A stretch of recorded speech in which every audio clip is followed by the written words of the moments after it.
Selamat pagi, jemaat yang dikasih Tuhan, dimanapun saudara berada.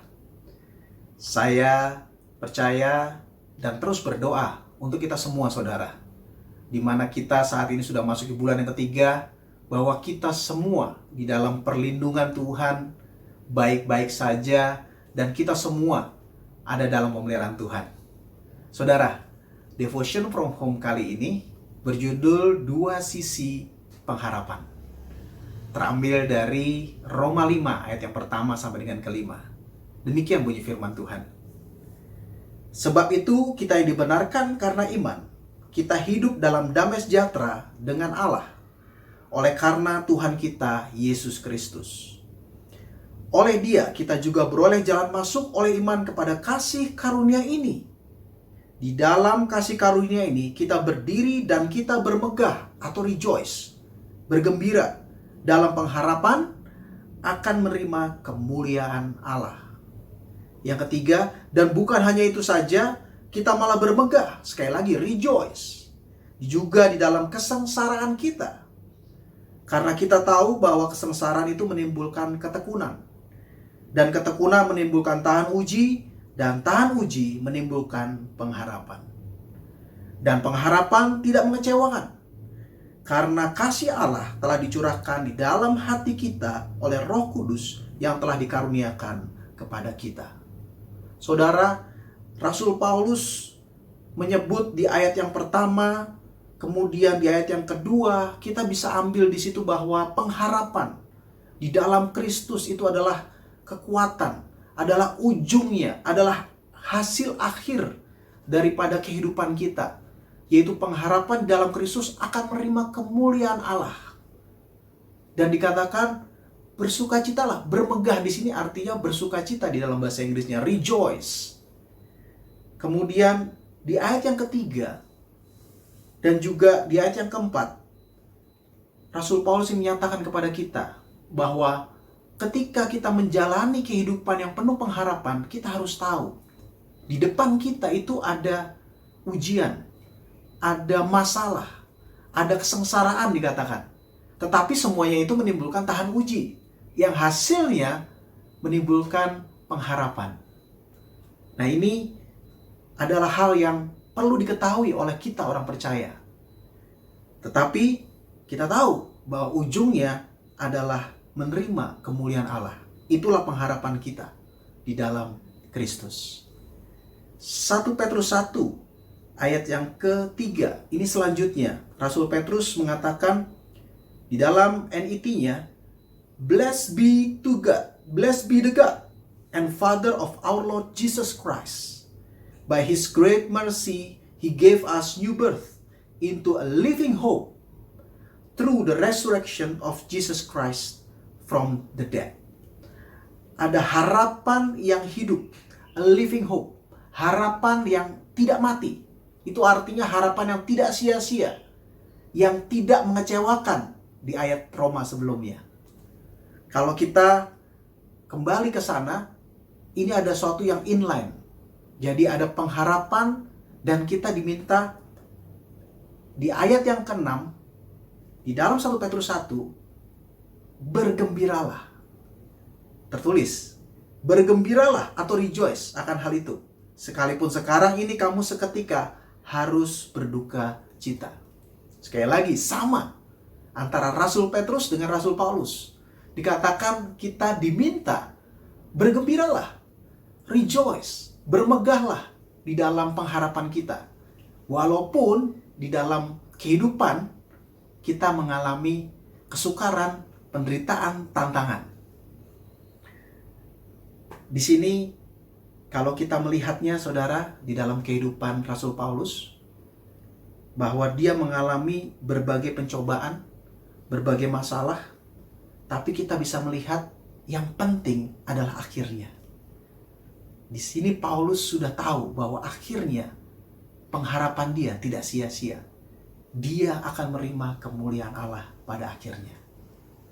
Not put the shame, to shame, tidak mengalami hal-hal yang memalukan. Pengharapan sekali lagi tidak mengecewakan. Nah, apa yang Rasul Paulus tulis di dalam Roma 5 ayat yang ketiga, bermegahlah di dalam kesukaran, atau bersuka cita di dalam kesengsaraan. Itu bukanlah teori, saudara. Dalam pelayanannya, ia mengalami sendiri akan hal-hal ini. 2 Korintus 11 ayat yang 25 mencatat, disebutkan di sana, 3 kali aku didera, 1 kali aku dilempari dengan batu, 3 kali mengalami karam kapal, sehari semalam aku terkatung-katung di tengah laut. Bahkan di ayat selanjutnya, di ayat yang ke-6, ayat 26, maksud saya, dalam perjalananku aku sering diancam bahaya banjir dan bahaya penyamun, bahaya dari pihak orang-orang Yahudi dan dari pihak orang-orang bukan Yahudi, bahaya di kota, bahaya di padang gurun, bahaya di tengah laut, dan bahaya dari pihak saudara-saudara palsu. Jelas di sini kita melihat Paulus mengalami tekanan fisik, tekanan mental, dan juga situasi yang sangat buruk bagi dia. Apa yang saudara kita bisa lihat, apa yang bisa membuat Paulus melewati semuanya ini? Pengharapan di dalam Kristus. Jadi saudara, dapat disimpulkan dari bagian apa yang kita baca dan pelajari, pengharapan dalam Kristus memampukan setiap orang percaya menjalani kehidupan dengan benar. Kalau kita amati dari pengalaman Rasul Paulus ini, muncul 2 kemampuan atau 2 kekuatan yang kita sebut sebagai fleksibel, menjadi fleksibel, dan mampu beradaptasi. Ini adalah 2 hal yang serupa tapi tidak sama. Oleh sebab itu saya sebut sebagai 2 sisi, seperti 2 sisi pada mata koin. Oleh karena itu judulnya pada hari ini 2 sisi pengharapan, menjadi fleksibel dan mampu beradaptasi. Mari kita lihat yang pertama, fleksibilitas atau flexibility. Dalam bahasa Indonesia artinya kelenturan, di mana gambar dari gambar yang ada di sini contohnya adalah seorang pesenam yang dengan dilatih ternyata tubuh manusia dapat mempunyai kelenturan sedemikian rupa. Ya, itu hampir-hampir tidak mungkin, tetapi itu mungkin. Walaupun kemampuan itu tetap terbatas. 2 Korintus 4 ayat 7-9. Tetapi harta ini kami mempunyai dalam bejana tanah liat, supaya nyata bahwa kekuatan yang berlimpah-limpah itu berasal dari Allah, bukan dari diri kami.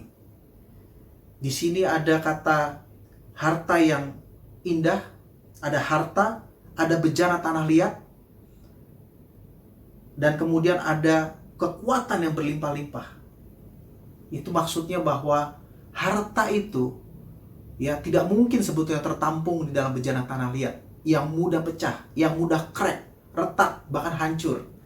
Tetapi dikatakan supaya nyata bahwa bagaimana bejana itu dapat menahan harta yang indah itu, sehingga ada kekuatan lain di situ maksudnya, sehingga bejana itu tidak pecah dan tidak retak, bahkan memiliki kemampuan atau kekuatan, memiliki fleksibilitas, memiliki kemampuan kelenturan untuk menahan harta itu.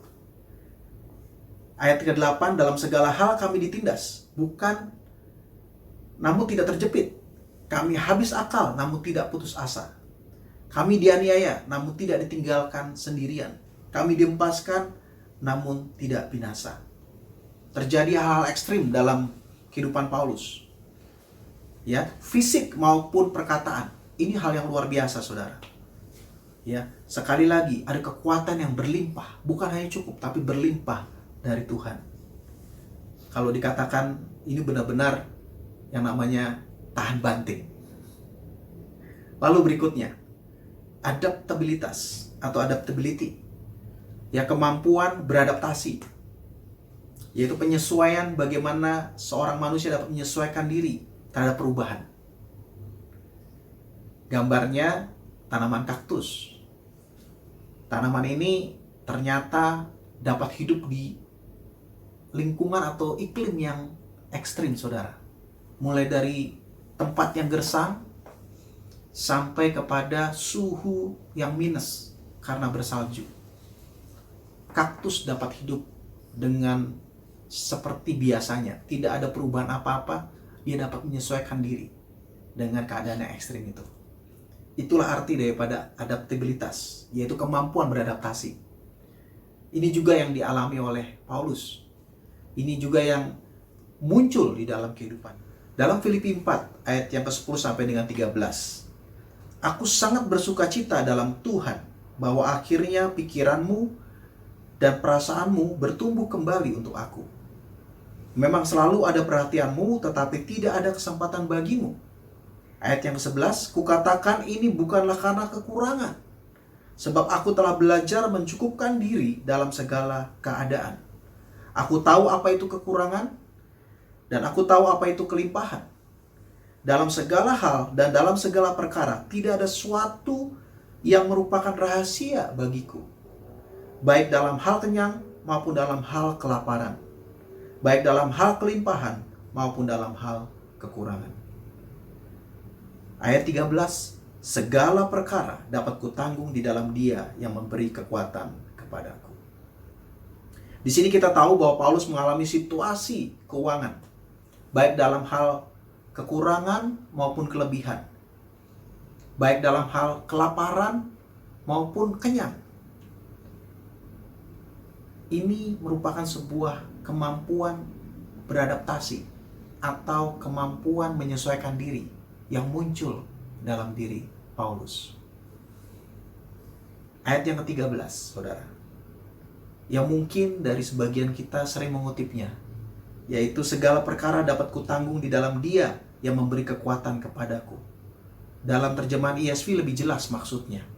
I can do all things through Him who strengthen me.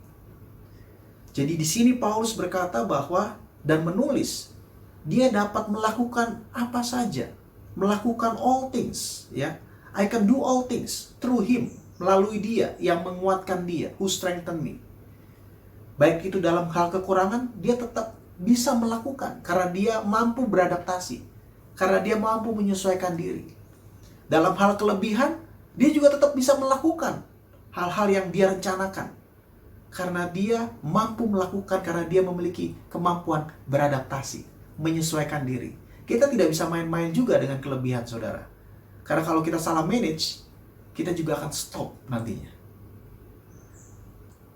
Nah, di sini apa yang sudah dibagikan tadi ada 2 poin. Fleksibilitas, menjadi fleksibel, dan mampu beradaptasi. Saudara, 2 hal ini bukan dilakukan untuk menjadi kompromi dengan apa yang tidak benar. Tetapi justru untuk supaya tidak kompromi, Paulus itu dimampukan untuk dia menjadi fleksibel dan mampu beradaptasi. Akhirnya, satu hal yang sama dari 2 kemampuan ini semua bersumber dari Kristus. Kristus memampukan kita untuk fleksibel dan beradaptasi dalam kehidupan. Mari saudara, kita terus hidup dalam pengharapan, yaitu pengharapan kita di dalam Kristus untuk menerima kemuliaan Allah. Oleh karena itu kita akan dimampukan, saudara, untuk menjadi fleksibel dan mampu beradaptasi di dalam kehidupan kita masing-masing. Mari kita berdoa. Tuhan Yesus, aku berdoa saat ini untuk umat-Mu, untuk kami semua, Tuhan, dimampukan. Ketika kami hidup di dalam pengharapan, kami dimampukan untuk menjadi fleksibel dan beradaptasi, Tuhan.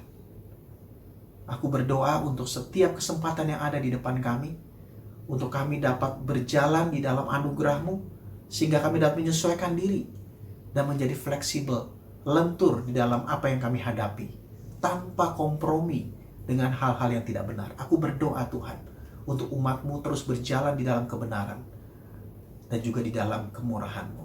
Terima kasih, Tuhan. Aku mengucap syukur. Aku berdoa pada saat ini dalam nama Yesus. Amin. Selamat hidup di dalam pengharapan, saudara. Tuhan Yesus memberkati kita semua.